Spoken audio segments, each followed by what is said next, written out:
Feudal Japan was a beautiful, but brutally violent world. The peace we imagine was a fragile veneer over a constant simmer of conflict. Bandits roamed the roads, preying on travelers and isolated villages.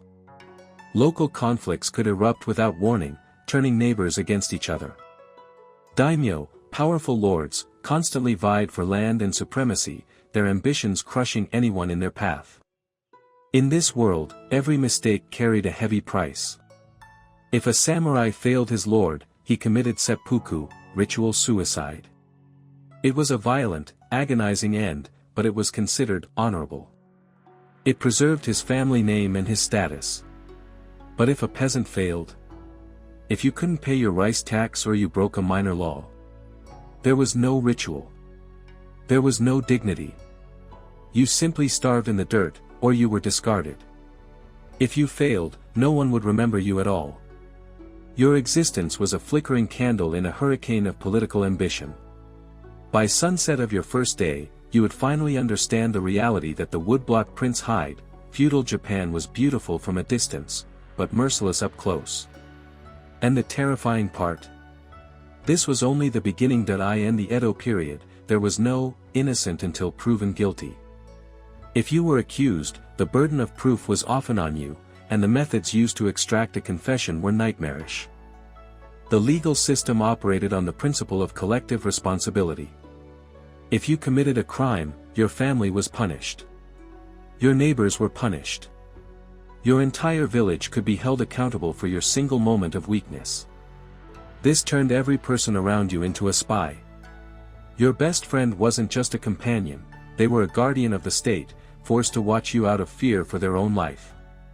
If honor meant survival in feudal Japan, why did it still abandon the faithful, the powerless, and the obedient? In the Edo period, honor was a currency, and the poor were bankrupt. If a samurai failed his lord, he was granted the honor of seppuku, ritual suicide, to restore his family's name. It was a brutal end, but it was a choice that carried a dark prestige. But if a peasant failed? If a farmer couldn't meet the crushing rice tax or a merchant crossed the wrong magistrate? He didn't get a ritual. He simply starved in a ditch or was erased by the law. If you failed, a nameless outsider with no family and no lord, no one would write a poem for you. No one would remember you existed at all. By sunset of your first day, you would understand the truth: feudal Japan was beautiful from a distance, but merciless up close. And this was only the beginning. That confidence is exactly what would destroy you. Because in feudal Japan, the law was not meant to protect you. It was meant to control you, and to terrify everyone watching. There was no such thing as innocent until proven guilty. If you were hauled before a magistrate, you were already considered a criminal. The goal of the trial wasn't to find the truth, it was to extract a confession. Justice was theatrical and intentionally horrific. The Tokugawa shogunate relied on collective responsibility, or the Gonengumi system. Groups of 5 households were held responsible for each other's actions. If you broke the law, your neighbors were punished with you. This turned every village into a web of spies. Your neighbors didn't look out for you, they watched you like hawks, knowing your mistake could lead to their execution. Punishments were designed to be public spectacles. Crucifixion, beheading, and boiling were not just sentences, they were warnings displayed at bridges and crossroads. The law didn't want your respect, it wanted your fear. In the 21st century, we view the law as a set of rules designed to protect the individual. In the 17th century, under the Tokugawa shogunate, the law was a tool designed to protect the status quo. Justice was enforced by local officials under the direct authority of the daimyo, the feudal lord, and ultimately, the shogun. There was no standardized penal code like we have today. Punishments were often arbitrary, decided on the spot by a magistrate whose primary goal wasn't truth, but the total suppression of dissent. These punishments were harsh, public, and deliberately cruel. Why?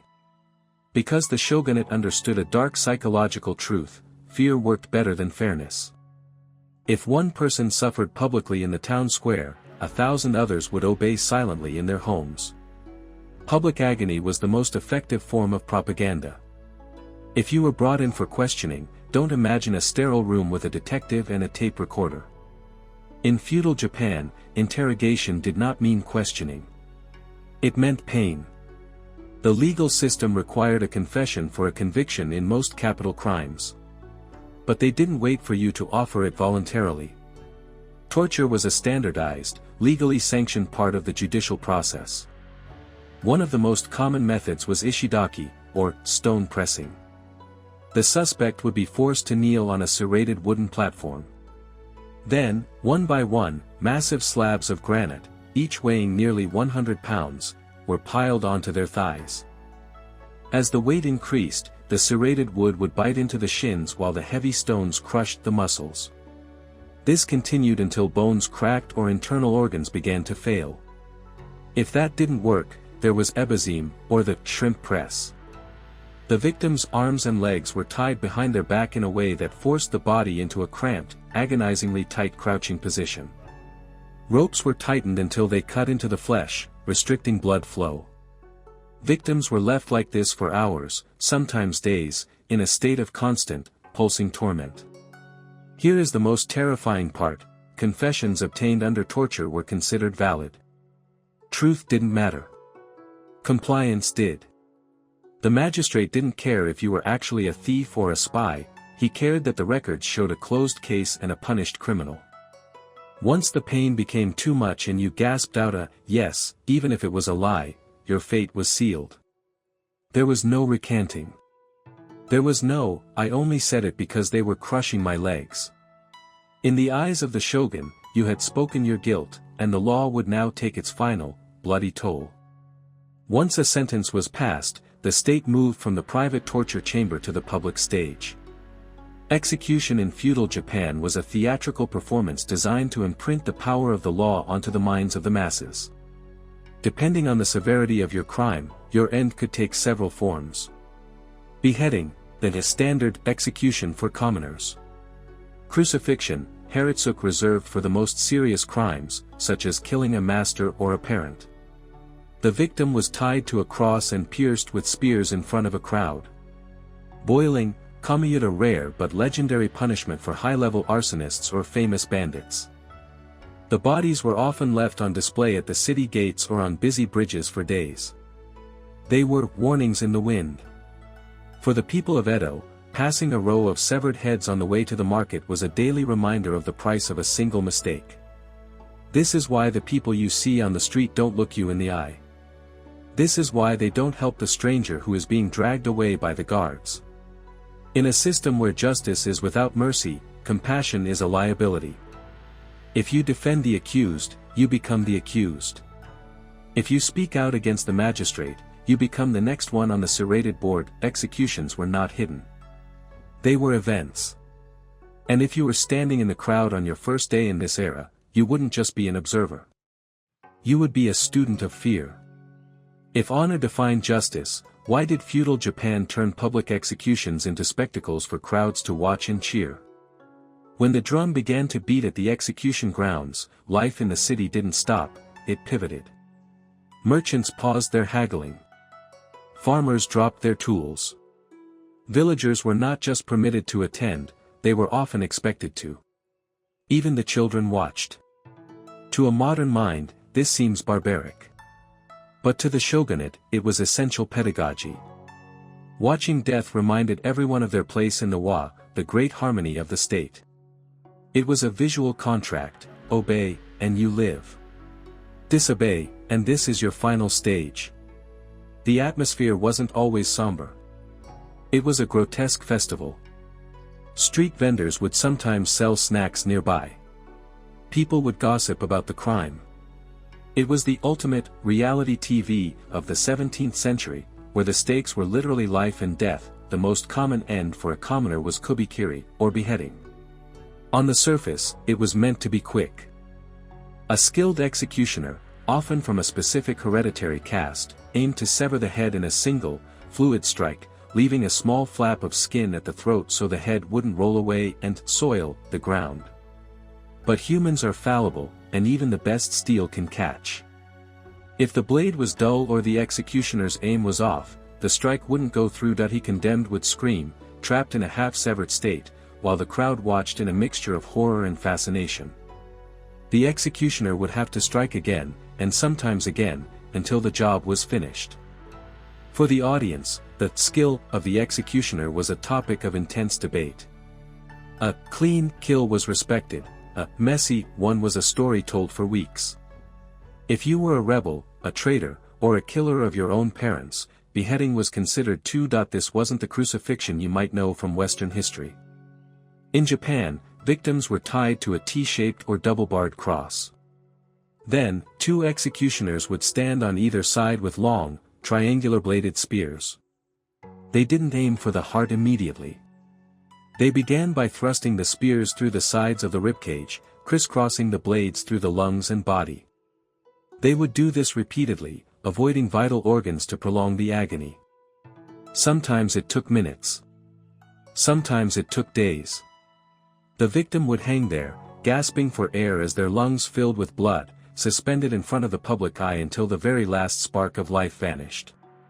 Burning at the stake was used sparingly, reserved primarily for arsonists, because in the wooden cities of Japan, fire was the greatest threat to the state. Memorable executions like that of Yaya Ashichi, a young girl who set a fire to see her lover again, became the stuff of legend in kabuki plays, but the reality was far grimmer than the theater. Law often practiced collective punishment.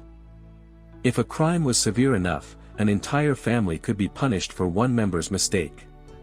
Parents, siblings, and children could be marched to the execution grounds to watch each other die before meeting their own end in the flames.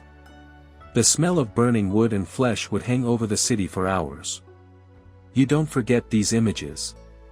You don't forget the sound of the spears or the sight of the smoke. And that was exactly the point.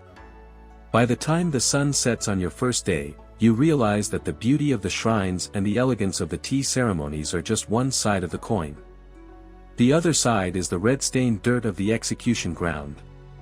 In feudal Japan, life was cheap, but the lesson was expensive. The state didn't want your loyalty, it wanted your silence. And after watching a Heretsuke, silence was the only thing anyone had left to give. In 1701, Lord Asano drew his sword within the shogun's palace, a grave violation of the law, after being pushed to his limit by a corrupt court official named Kira. Asano didn't get a trial. He was ordered to commit seppuku immediately. His lands were confiscated, his family name was erased, and his 300 samurai were cast out, becoming Ronin, men without a master, without a salary, and without a place in the social order. For most, that would be the end. But 47 of these men refused to let the story close. They waited. For nearly 2 years, they lived in the shadows, pretending to be drunks and gamblers to lull their enemies into a false sense of security. Then, on a freezing snowy night in December, they struck. They infiltrated Kira's mansion, defeated his guards, and took the official's head. For most, that would be the end. But 47 of these men refused to let the story close. They waited. For nearly 2 years, they lived in the shadows, pretending to be drunks and gamblers to lull their enemies into a false sense of security. Then, on a freezing snowy night in December, they struck. They infiltrated Kira's mansion, defeated his guards, and took the official's head. They had achieved the ultimate expression of chugi, or loyalty.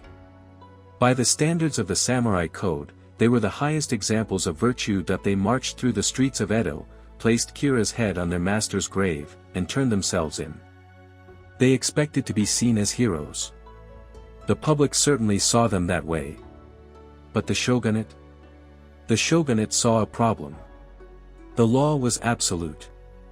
By killing Kira, they had committed murder and disrupted the peace of the realm. If the shogun spared them, he was admitting that honor was higher than law. And in feudal Japan, nothing was higher than the law.